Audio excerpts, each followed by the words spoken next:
इस समय हम लोग महाराष्ट्र विद्यालय में हैं। ये जो महाराष्ट्र हाई स्कूल है नागपुर के पवन नगर में। महाराष्ट्र हाई स्कूल ये दरअसल एक बड़ी एजुकेशन सोसाइटी स्वर्गीय हीराबाई गायकवाड़ एजुकेशन सोसाइटी इसका एक छोटा सा अंग है। और इस स्कूल के जो संचालिका हैं वीणाताई गायकवाड़ लोखंडे, वे इस समय हमारे साथ हैं। दरअसल आज महाराष्ट्र स्कूल में आने का एक खास उद्देश्य ये भी है कि महाराष्ट्र हाई स्कूल अपनी संचालिका का ये जन्म दिवस मना रहा है। अब जन्म दिवस का ये मौका है, लेकिन इस वक्त इस पवन नगर का एरिया भी आप समझ लीजिएगा कि ये नागपुर शहर में जो बाहर का जो हिस्सा है, नागपुर शहर की परिधि का हिस्सा जिसमें नागपुर शहर विकसित हुआ, वहाँ का एक स्लम, और इस स्लम में ये 12वीं तक चलने वाला स्कूल और वहाँ की ये संचालिका। तो आज संचालिका महोदया से ये बातचीत करेंगे और इनका ये जो शिक्षा के प्रति समर्पण है इसे आप तक पहुँचाएंगे। मैडम, कार्यक्रम में आपका स्वागत है। धन्यवाद। जय भीम, नमो बुद्धाय। मैडम, पहले तो आपको जन्मदिन की बहुत बहुत बधाइयाँ देते हैं। और आप स्कूल में इतनी व्यस्तता में भी हमसे ये बातचीत करने के लिए तैयार हुए, इसके लिए आपका बहुत धन्यवाद। हम आपसे ये समझना चाह रहे हैं कि एक संचालिका के रूप में आज 18 स्कूल आप चलाते हैं। हीराबाई गायकवाड़ एजुकेशन सोसाइटी जो है, तो इस सोसाइटी का क्या वास्तव में क्या उद्देश्य रहा? क्योंकि ये जो एरिया हम देखते हैं ये भी एक स्लम एरिया है। आपके लगभग स्कूलें जो हैं वो लगभग स्लम एरिया में, गाँव में दिखाई देती है। क्या उद्देश्य रहा इसका? इसका उद्देश्य यही है कि जो स्लम एरिया के बच्चे हैं वो ज़्यादातर मराठी मीडियम या हिंदी मीडियम में जाते हैं। तो आजकल क्या हो गया है कि जहाँ पे भी जाओ तो इंग्लिश का ज़्यादा माहौल रहता है। तो ये एरिया में जो महाराष्ट्र स्कूल है, ये पहले वैद्य करके एक संचालिका थी, उनके तरफ थी। फिर ये बहुत ही यानी अलग ही प्रकार की स्कूल थी। फिर हमने लेने के बाद इसको अच्छा डेकोरेट किए हैं, इसका यानी रिस्ट्रक्चर वगैरह किए। फिर उसके बाद यहाँ पे जो माहौल बना ये स्कूल का, तो ये इतना अच्छा बना कि यहाँ पे अभी एडमिशन के लिए इतने ज़्यादा पेरेंट्स आ रहे हैं। और एजुकेशन का जो स्तर है वो भी हमने काफ़ी हद तक ऊंचाई तक पहुँचाने की कोशिश की है। पहले यहाँ पे सिर्फ 5th से 10th तक ही स्कूल थी। जब से हीराबाई गायकवाड़ शिक्षण संस्था की तरफ ये स्कूल आई है, तो हमने यहाँ पे English medium, lower English, higher English और 11-12 तक ये हमने यहाँ किया। नर्सरी से लेके 12th तक अभी यहाँ पे स्कूल। यहाँ एक्स्ट्रा करिकुलम क्या होता है? एक्स्ट्रा करिकुलम यानी बच्चों के जो समर क्लासेस रहते हैं वो चलती है। उसके बाद उनका जो कुछ भी स्पोर्ट्स है, स्पोर्ट्स में ज़्यादातर बच्चे इन्वॉल्व होने लगे हैं। हमने यहाँ पे 1 महीना पहले ही सभी स्कूल का संगठित होके एक बहुत बड़ा स्पोर्ट्स डे यहाँ पे किया है। यही स्कूल के प्रीमाइसेस में? अच्छा। स्कूल के प्रीमाइसेस में। तो इतना ज़्यादा माहौल ये एरिया में बढ़ गया है स्कूल के बारे में कि यहाँ एजुकेशन भी मिलता है, स्पोर्ट्स भी अच्छे से होता है। और जो बच्चों में जो विशेषता है तो वो उसके माध्यम से हमें देखने को मिली है कि यहाँ के बच्चों में क्या-क्या विशेषता है, लेकिन ये सुप्त गुण है। पूरी बस्ती में हम लोग देखते हैं कि गरीब परिवार है। अधिकतर परिवार ऐसे हैं कि जो मजदूरों की इससे आते हैं, उस वर्गवारी से। तो इस परिस्थिति में क्या उनके होमवर्क कैसे होते हैं? क्या बच्चे उनके पेरेंट्स उनके होमवर्क करा पाते हैं या फिर स्कूल में ऐसा कुछ होता है? नहीं, हमने क्या किया है कि जो हमारी संस्था है, संस्था के नाम से हमने होमवर्क डायरी छपवाए है। अच्छा। तो डेली का होमवर्क टीचर्स लोग उसमें देते हैं और ज़्यादा से ज़्यादा पेरेंट्स से वो यानी बातचीत करते रहते हैं कि होमवर्क हुआ, नहीं दिया होगा तो स्कूल में ही करवाते हैं। इस तरह से ये होमवर्क का और बच्चों का जो स्तर है, कोई भी बच्चा अपनी परिस्थिति के हिसाब से नहीं रहता है। उसको अच्छा माहौल मिलता है तो वहाँ से भी वो बहुत अच्छे से पढ़ पाते हैं और आगे बढ़ पाते हैं। आपको क्या लगता है कि महाराष्ट्र विद्यालय ने इन बच्चों में कितना परिवर्तन पाया? हमने इस साल तो देखा है कि इतने अच्छे बच्चे हैं यहाँ के, सभी में बहुत अच्छे गुण छुपे हुए हैं, हम वो निकालने की कोशिश करते हैं। हमारे संस्था की जो टीचर्स हैं उनको भी हम बताते हैं कि आप ज़्यादा से ज़्यादा बच्चों की तरफ ध्यान दीजिए, उनमें जो कुछ भी सुप्त गुण छुपे हुए हैं उसको ज़्यादा प्रवाहित कीजिए मत, और उसमें प्रगति करें। मतलब इसे ऐसा समझा जाए कि आप आर्ट के साथ एजुकेशन देते हैं। हाँ, आर्ट के साथ एजुकेशन, स्पोर्ट्स, ये सभी यानी सभी के तरफ से ये होता है। जो 64 कलाएँ बोलते हैं वो सब इस परिसर में कैसे बच्चों को मिल सके, इसके लिए ज़्यादा से ज़्यादा हम अपना ज़्यादा से ज़्यादा देना चाहते हैं टीचर अक्सर से। तो ये होता है कि जो संचालिका होती है, वो संचालिका स्कूल के लिए समर्पित होती है। इस बार आपका जन्मदिन है, जन्मदिन पर बच्चों के लिए आप क्या लेकर आए हैं? जन्मदिन पर बच्चों के लिए हमने, हमारा जो बेटा है वो अभी डॉक्टर बनने वाला है, उसका यानी क्लिनिक किए हैं, तो अच्छा, सबसे मतलब में उल्लास की बात कर रहे उल्लास की बात कर रहे हैं। तो हमें ऐसा लगता है कि ज़्यादा से ज़्यादा हेल्थ पे ध्यान देना चाहिए। चलिए, हम लोग डॉक्टर उल्लास से भी बात करेंगे, लेकिन आपने हमसे हाँ, बातचीत की, तो आपका हमने ये बहुत सोचा धन्यवाद। कि ये स्लम एरिया है, वहाँ पे ज़्यादा से बच्चे हेल्थ की तरफ ध्यान देना चाहिए। हाँ, इसलिए हमने ये मेरी जो बर्थडे है, हाँ। तो उसके ऊपर में हमने ये अभी श्योर ट्रीट का, श्योर ट्रीट जो शुरू आप हाँ, कर रहे हैं। उसका चलिए, उद्घाटन चलिए, करने बहुत वाला बढ़िया, बहुत बढ़िया। आपने अच्छा वक्त निकाला, हमसे बातचीत की, है। थैंक आपका यू, बहुत धन्यवाद। धन्यवाद। इस समय हमारे साथ हैं सुरेश गायकवाड़ साहब, जो कि हिराताई गायकवाड़ एजुकेशन सोसाइटी के सेक्रेटरी हैं। दरअसल इस स्कूल की जो विशेषता है, अभी-अभी जब हमने मैडम से बातचीत की तो उनका ये कहना था कि बिल्कुल ये स्लम के बच्चे, जो स्लम परिवारों से आते हैं, बड़े ही अशक्त परिवारों से आते हैं, अभावग्रस्त परिवारों से आते हैं, और इन परिवारों से आने वाले बच्चों में शिक्षा की जो ललक है, उस ललक को एक नए आयाम देना, ये इस एजुकेशन सोसाइटी का और महाराष्ट्र विद्यालय का ये उद्देश्य है। हम सेक्रेटरी साहब से बात करेंगे। सर, हम आपसे एक बात समझना चाह रहे हैं कि दरअसल सेक्रेटरी स्कूल को आगे बढ़ाते हैं। हमने अभी-अभी एजुकेशन सोसाइटी की अध्यक्षा वीणा ताई से भी बात की। हम आपसे ये समझना चाह रहे हैं कि क्यों आपको लगा कि इस तरह का एजुकेशन इंस्टीट्यूट शुरू करना चाहिए? हमने जब देखा कि हीराबाई गायकवाड़ एजुकेशन सोसाइटी लगभग 18 स्कूलों को रन करती है। आपको तो शिक्षण सम्राट कहना चाहिए कि मतलब शिक्षा में जिस तरह की क्रांति है ये। दरअसल स्लम बस्तियों में एक बेहतर एजुकेशन सिस्टम लेकर बहुत कम लोग जाते हैं, लेकिन आप पहुंचे हैं, क्या मंशा थी? सर, इस चीज़ का ऐसा है कि मैं एक गरीब घराने से, यानी गरीब घराने में मेरा जन्म हुआ एक खेड़े गांव में। कहाँ पर? पोही, अच्छा। कलमेश्वर तालुका में पोही एक छोटा गांव है। उस गांव से मैं 2 किलोमीटर दूरी पे बचपन में स्कूल पढ़ने के लिए जाता था। हम्म। और बचपन में जब मैं स्कूल में जाता था तो वो परेशानी बच्चों को देख के मुझे, जब मैं पढ़ाई में 10वीं तक पढ़ाई हुई, 10वीं के बाद मुझे ऐसा लगा कि अपन ने कुछ तो भी जन सेवा करना चाहिए। इसलिए मैंने एक एजुकेशन में डिग्री किया और कलमेश्वर में स्कूल में, काकड़े कन्या विद्यालय स्कूल था, उस स्कूल में टीचर की जॉब किया।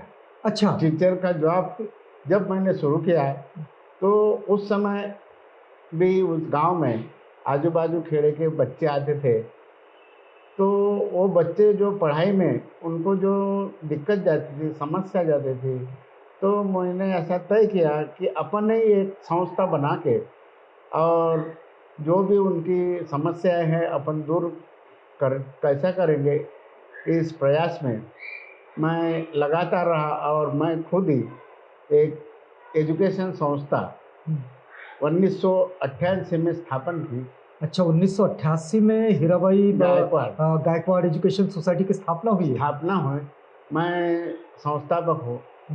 उसके बाद नागपुर में जब एक स्कूल में, और मैं महालक्ष्मी विद्यालय स्कूल है संस्था के द्वारा संचालित, वो स्कूल में भी मैं शिक्षक करके काम किया।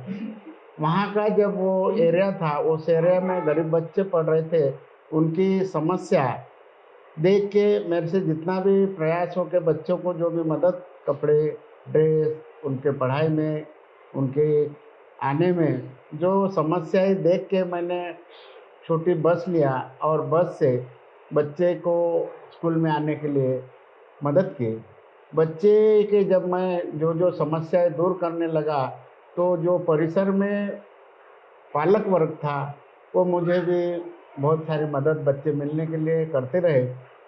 फिर आजू बाजू में जो जो स्कूल ऐसे, यानी उसको टूटना बोलते, हाँ। कि उस स्कूल में बच्चे नहीं आते थे, शिक्षक कम होते जाते थे, स्कूल टूटती थी, ऐसे आजू बाजू के स्कूल वाले मेरे तरफ आके मुझे बोलते थे कि सर मेरी ये स्कूल है, आप इस स्कूल को अच्छे तरीके से अपनी जैसे स्कूल चला रहे ऐसे स्कूल चलाइए, तो हम आपको ये स्कूल चलाने के लिए संस्था को हम हस्तांतरित करते हैं। मतलब आपने इन टूटती हुई स्कूलों को संभालना शुरू किए। हाँ, संभालना शुरू किए। संभालना शुरू किए। अच्छा। और उसको मुझे जो जो शिक्षक वर्ग था और पालक वर्ग ने मदद करते हुए एक एक स्कूल जो ऐसी टूटती हुई नागपुर शहर में चारों तरफ, उत्तर नागपुर, मध्य नागपुर, यानी चारों तरफ की जो टूटी हुई स्कूलें मेरे संस्था को जुड़ी गई।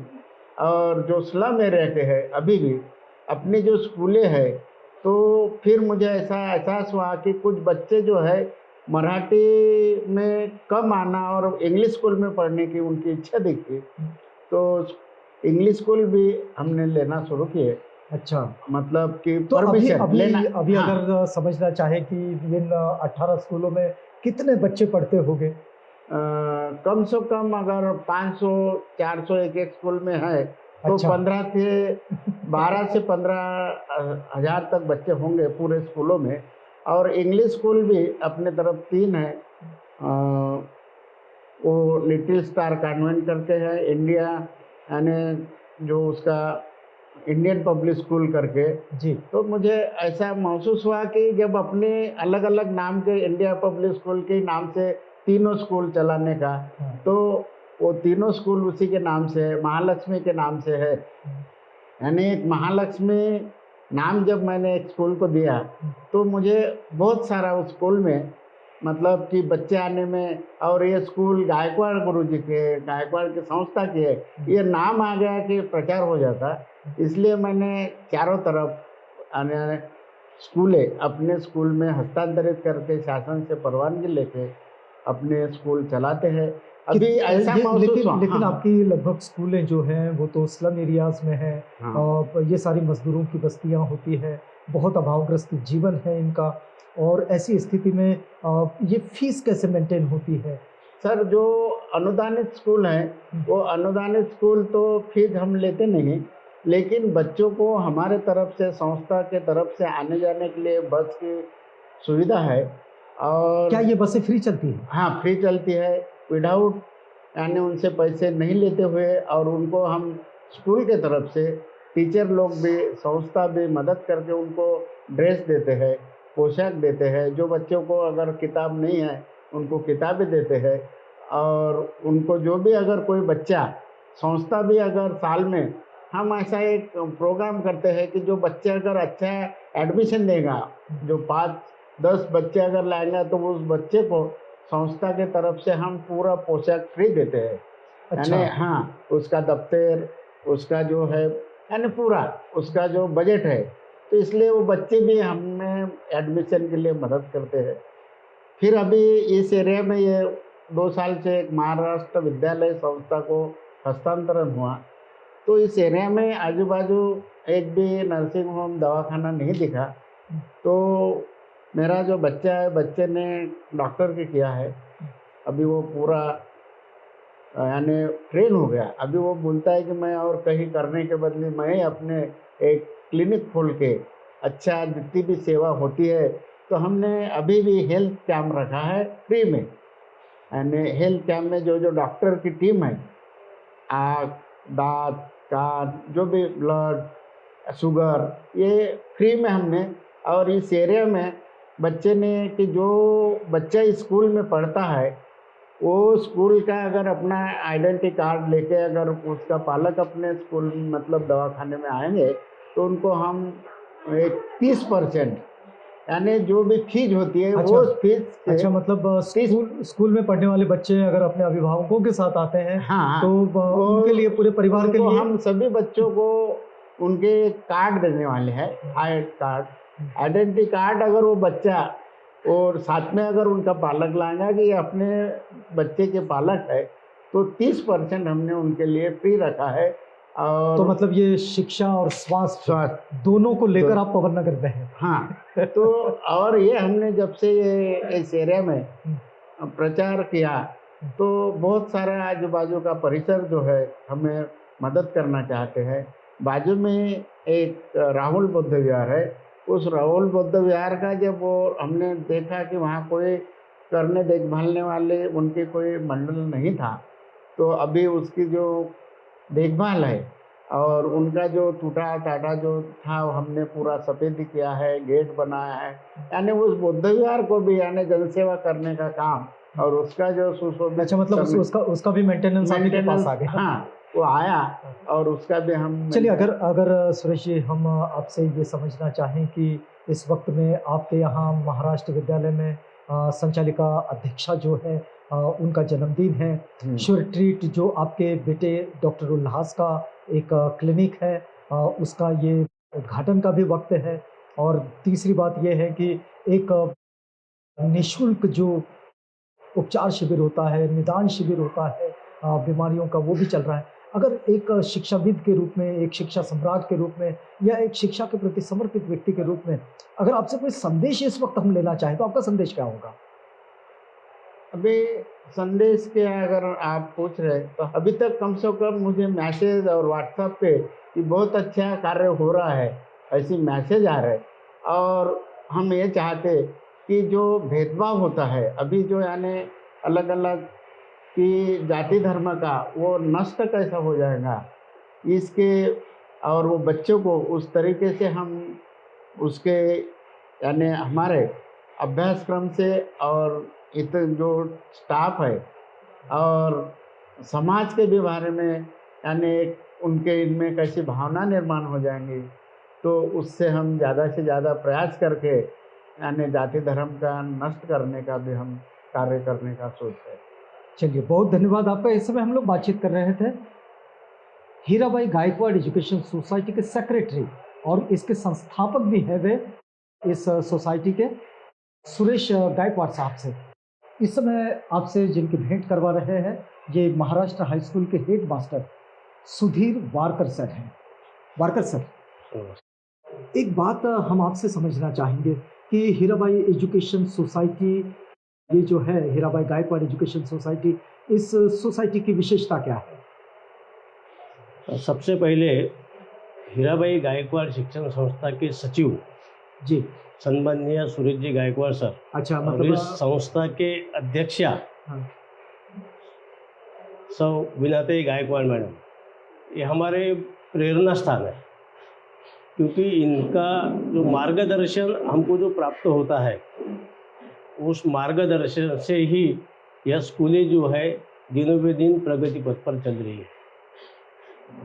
हमारा टोटल संस्था का जो स्टाफ है करीबन 300 से 350 स्टाफ है, और हमारे माँ बाप के समान वो है।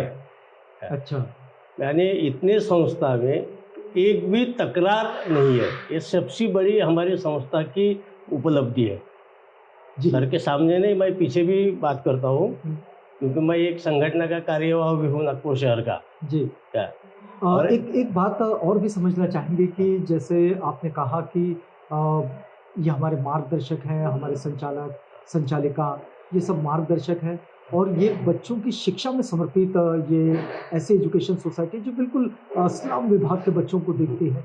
हम आपसे ये समझना चाह रहे हैं कि इस वक्त में हम नए नए बदलाव के साथ शिक्षा में प्रवेश कर रहे हैं। निश्चित रूप से ये बदलाव महाराष्ट्र विद्यालय में भी आए होंगे, तो आप इस समय में कितनी चुनौतियां देखते हैं इस पूरे शिक्षा के क्षेत्र में? हाँ, सबसे पहले जो स्लम एरिया के जो बच्चे हैं जी, और उनकी परिस्थितियाँ कैसी है, उनको अच्छा एजुकेशन मिलना चाहिए।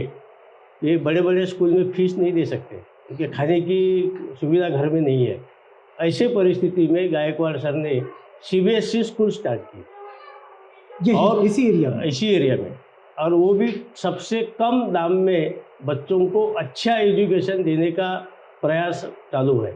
और करीबन गए साल हमने यहाँ पे चालू किया तो एक साल में हमको 100 बच्चे की एडमिशन एक साल में, कोई बिना एडवर्टाइजमेंट। और अच्छा। करीबन यहाँ पे अभी 200-250 बच्चे पढ़ रहे हैं प्राइमरी में, और माध्यमिक में तो क्या यहाँ नर्सरी से भी स्कूल? नर्सरी से स्टार्ट है।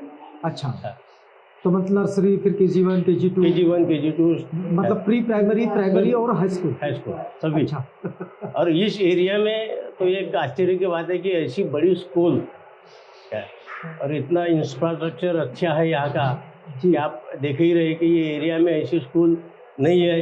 बाजू में लोगों के लिए अभी दवाखाना की भी सुविधा भी की है कि ऐसा हॉस्पिटल इस एरिया में नहीं है। और बच्चों के माँ बाप जो है कि अपने बीमारी का इलाज कराने के लिए बाहर जाना पड़ता था, वो सभी इलाज हाँ, अभी। ये तो अभी हमने सर से बात की, मैडम से बात की, तो उनका भी ये कहना था कि यहाँ श्योरट्रीट हॉस्पिटल जो है, श्योरट्रीट हॉस्पिटल के नाम से भी 25 को उद्घाटन है उसका। आपको भी निमंत्रण है, आप भी आ जाओ, आपका स्वागत है। अच्छा, एक इस क्षेत्र में जो एक मुख्याध्यापक के रूप में काम करते हुए आपका स्वयं का अनुभव क्या कहता है? तो सर गायकवाड़ सर और मैडम सर के अगर संचालक है तो मुख्याध्यापक को कोई तकलीफ नहीं है। यहाँ पे स्लम के लिए मालूम है, हम यहाँ पे बच्चों को ड्रेस फ्री है, किताबें फ्री है 10वीं तक। उनको पढ़ाई के लिए अतिरिक्त क्लासेस लिए जाते हैं। 10वीं के लिए रात के 8-8 बजे तक क्लासेस यहाँ पे होती है। मतलब बच्चों को अलग से ट्यूशन की जरूरत नहीं। मतलब स्कूल उसका पूरा काम करती है। अभी अगर हम ये समझना चाहें कि स्कूल का रिजल्ट कैसा रहा, तो रिजल्ट अभी कोरोना के पहले भी हमारा 90 के ऊपर ही था। अच्छा, कोरोना में अभी 100% ही था। अभी ये साल भी 100% लगेगा ऐसी अपेक्षा है।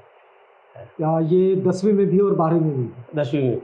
अच्छा, तो 12वीं अभी आया है? नहीं, 12वीं भी यहाँ पे स्टार्ट होने का है। अभी इंडियन, यहाँ के बच्चे भी इंडियन पब्लिक में हो जाते हैं। अच्छा, तो इस सत्र से शुरू हो जाएगा? शुरू हो जाएगा। चलिए, बहुत बहुत बधाई, बहुत धन्यवाद दिया आपको। हीराबाई गायकवाड़ एजुकेशन सोसाइटी के इस महाराष्ट्र विद्यालय का जो प्राइमरी सेक्शन है, यानी कि महाराष्ट्र प्राथमिक स्कूल जो है, उस स्कूल के मुख्याध्यापक मोटघरे सर इस समय हमारे साथ हैं। सर, एक बात हम आपसे समझना चाहेंगे कि अभी तो हमने मैडम से बात की, वीणा मैडम से, सुरेश सर से बात की, वारकर सर से बात की। आपसे हम ये समझना चाह रहे हैं कि ये स्कूल जो है ये बिल्कुल स्लम एरिया में आता है। बच्चों में आप कितनी क्षमताएं देखते हैं? नमस्ते। सबसे पहले तो हमारे संस्था के जो सचिव है सम्माननीय गायकवाड़ सर, वैसे अध्यक्षा मैडम सम्माननीय वीणाताई गायकवाड़ मैडम, और वैसे हमारे महाराष्ट्र हाई स्कूल के मुख्याध्यापक माननीय वारकर सर, इनका सबसे पहले अभिनंदन। इनके मार्गदर्शन के नीचे हम लोग बच्चों में बहुत सारा इम्प्रूवमेंट करने की कोशिश करते हैं। हमारे सर मैडम वारकर सर पूरे 100% योगदान के साथ एजुकेशन शिक्षा में अपना प्रयास करते हैं कि बच्चों को अच्छी शिक्षा मिले, उनका इम्प्रूवमेंट बढ़े, उनके अंदर कुछ अच्छी कला कौशल्य है तो वो भी आगे बढ़े। ये हिसाब से हम लोग अभी छोटे छोटे बच्चे हैं, जैसे नर्सरी से लेके 4th क्लास तक, उनके अंदर कोशिश करते हैं कि जितनी भी छुपी हुई उनकी क्षमताएं हैं वो आगे बढ़ाई जाए। तो ये तो हो गई शिक्षकों की तरफ से प्रयास की बात, लेकिन बच्चों में क्षमताएं कितनी देखते हैं आप? बच्चों में तो बहुत सारी स्किल्स है सर, जैसे डांस है, पढ़ाई है, स्पोर्ट है, योगा है, या फिर और बहुत सारी स्किल्स है, जो कम्युनिकेशन स्किल्स है, बोलने की उनकी क्षमता है। ये हर चीज़ जो है वो एक कुछ जैसे कैंप के जरिए या फिर जैसे धूपकाले में हम लोग ये समर कैंप के जरिए या फिर स्पोर्ट डे अरेंज करके, कल्चरल प्रोग्राम अरेंज करके ये इसी से उनका इम्प्रूवमेंट करते हैं। अच्छा, तो यहाँ से बच्चे आगे बढ़ते भी हैं? जी। चलिए, बहुत धन्यवाद आपका, आपने हमसे बातचीत की। अरे वाह। हीराबाई एजुकेशन सोसाइटी जो है, हीराबाई गायकवाड़ एजुकेशन सोसाइटी, इसका एक छोटा हिस्सा जो कि अपने आप में इसे हम कह सकते हैं कि ये इसका एक को प्रोजेक्ट है। को प्रोजेक्ट का इस दृष्टि में कहा जाएगा कि जैसे स्लम के बच्चों के लिए एक व्यवस्था शिक्षा की और दूसरी व्यवस्था स्वास्थ्य की। तो हमने जो अभी बातचीत की है सुरेश गायकवाड़ साहब से, जो कि सेक्रेटरी हैं हीराबाई गायकवाड़ एजुकेशन सोसाइटी के, उनके बेटे हैं डॉक्टर उल्लास। डॉक्टर उल्लास श्योर ट्रीट हॉस्पिटल के साथ, श्योर ट्रीट क्लिनिक के साथ इस समय लोगों के बीच में आए हैं। दरअसल उन्होंने, जब हमने, आपको याद है कि हमने जब इस बातचीत को शुरू किया था तो वीणाताई गायकवाड़ लोखंडे, जो कि इस एजुकेशन सोसाइटी की अध्यक्षा है, उनका है जन्मदिन। लेकिन लोगों में ये जन्मदिन पहुँचे, इसके लिए एक स्वास्थ्य निदान और उसका उपचार शिविर रखा गया है और ये श्योर ट्रीट में रखा है। हम डॉक्टर उल्लास से बातचीत करेंगे।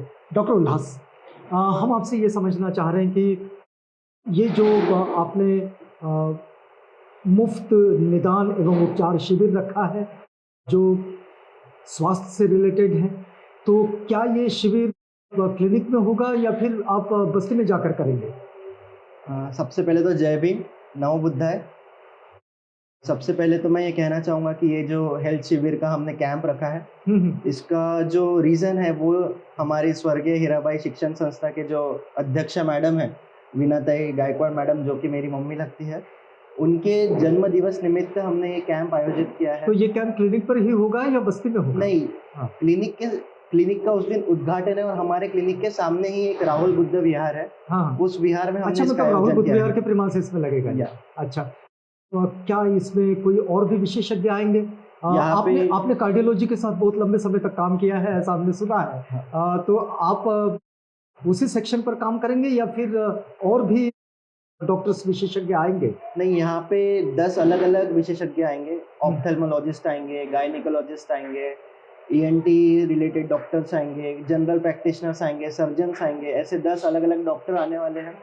और यहाँ की जो जनसंख्या है, जो आपने देखा होगा स्लम एरिया है, यहाँ के लोग जो अफोर्ड नहीं कर सकते, जो बड़े बड़े एरिया रामदास पेट, मेडिकल स्क्वायर जैसे हॉस्पिटल में नहीं जा सकते, उनके लिए हमने एक कैंप रखा है कि वो फ्री में, जो उपचार के लिए बाहर 1000, 2000, 4000 रुपये लगते हैं, वो उपचार यहाँ पे उनके लिए फ्री में होगा। इस समय देखिए, डॉक्टर पेशे के साथ तो एक बात बड़ी जुड़ती है कि डॉक्टर पेशा को सेवा कहा जाता है, लेकिन इस पेशे के साथ एक पेशा भी बन गया है और एक कॉर्पोरेट हॉस्पिटल का भी एक चलन आन पड़ा है। आपको क्यों लगा कि इस बस्ती में, जिस बस्ती में मजदूर वर्ग के लोग रहते हैं, बड़े अभावग्रस्त लोग रहते हैं, और इस बस्ती में जाकर एक ऐसा बेहतर क्लिनिक, एक ऐसा बेहतर हॉस्पिटल खड़ा किया जाए कि जिससे लोगों को सारी सुविधाएं मिले? क्यों ऐसा लगा आपको? देखो, बचपन से ही मेरे को डॉक्टर बनने का सपना था। हाँ। बचपन से ही मैंने भी गरीबी देखी है और मैंने गरीब लोगों के साथ समय बिताया है और मुझे पता है मेरे माता और पिता जिस वर्ग से आए हैं, उन्होंने कितना कष्ट करके इतने ऊपर आए हैं। वो उसके बाद ये सब देखने के बाद मुझे ऐसा मन में आया कि आज हम जो कुछ भी है वो डॉक्टर बाबा साहेब आम्बेडकर की वजह से है। उन्होंने हमारे वर्ग को बड़ा किया है, इतना उनकी वजह से हम इतना आगे आए हैं। उसके बाद भी हमारा वर्ग जो एक पीछे छूट चुका है, उनकी सेवा करने के लिए, उनके साथ साथ जो भी गरीब लोग और हैं उनकी सेवा करने के लिए यहाँ पे मैंने एक क्लिनिक शुरू किया है। ये लोग कॉर्पोरेट हॉस्पिटल अफोर्ड नहीं कर सकते। अब मैं कॉर्पोरेट हॉस्पिटल में काम कर चुका हूँ, वहाँ की फीस लाखों में होती है। कोई ऑपरेशन करना रहा उसके लिए भी लाखों रुपए लग जाते हैं। लेकिन ये सब हम किस तरीके से कम कर सके, इसके लिए ही मेरी आगे भी प्रयत्न करते रहूँगा और किस तरीके से मैं गरीबों की मदद कर सकूँगा, इस पे मैं और ज़्यादा ध्यान दूंगा। चलिए, इस बातचीत को हम पूरा करेंगे, लेकिन एक छोटी सी बात आपसे जानना समझना चाहेंगे कि इस समय हम लोग पोस्ट कोविड इरा में हैं और आप एक विशेषज्ञ डॉक्टर के रूप में इस वक्त लोगों को कोई संदेश देना चाहेंगे कि लोगों ने किस तरह से अपने स्वास्थ्य के प्रति सचेत रहना चाहिए, तो आप क्या कहेंगे? देखिए, कोविड में मैं 2 साल कंटिन्यू ICU में काम कर चुका हूँ, इसलिए कोविड को मैंने बहुत पास से देखा है। अभी कोविड का लसीकरण होने के बाद ये लक्षण लोगों में आ रहे हैं, लेकिन उस तरीके से, जिस तरीके से ये 2 साल पहले या 1 साल पहले लक्षण थे, उस तरीके के लक्षण अभी नहीं है। लोगों में एक जागरूकता आ गई है, लोग मास्क का यूज़ कर रहे हैं, लोग मेडिसिन भी बराबर ले रहे हैं, डॉक्टर का प्रिस्क्रिप्शन लेके ही मेडिसिन ले रहे हैं। मैं ये भी कहना चाहूँगा, कुछ लोग खुद से अपनी मेडिसिन लेना स्टार्ट कर देते हैं, लेकिन ऐसे मेडिसिन ना लें, आप विशेषज्ञ से। क्या कुछ पोस्ट कोविड कॉम्प्लिकेशंस देखते हैं आप?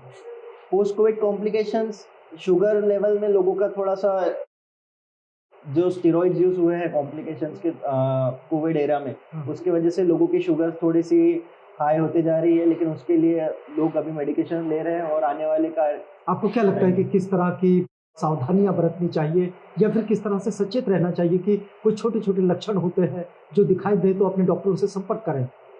देखिए, अभी फिलहाल हम H2N3 इन्फ्लुएंजा वायरस अभी बहुत ज़्यादा फैल रहा है, उसके लिए बहुत सारे डॉक्टर्स एंटीबायोटिक प्रिस्क्राइब किए जा रहे हैं। लेकिन ये वायरस जो है, इसके लिए इतना एंटीबायोटिक न लेते हुए अगर आप 2-4 दिन अपने सेहत की तरफ ध्यान देंगे, अच्छा पानी पिएंगे, हाथ मुंह साफ रखेंगे और मास्क का यूज़ करेंगे, तो 2-4 दिनों में ये वायरस वैसे ही अपने आप चले जाता है। इसके लिए ज़्यादा एंटीबायोटिक खाने की ज़रूरत नहीं है।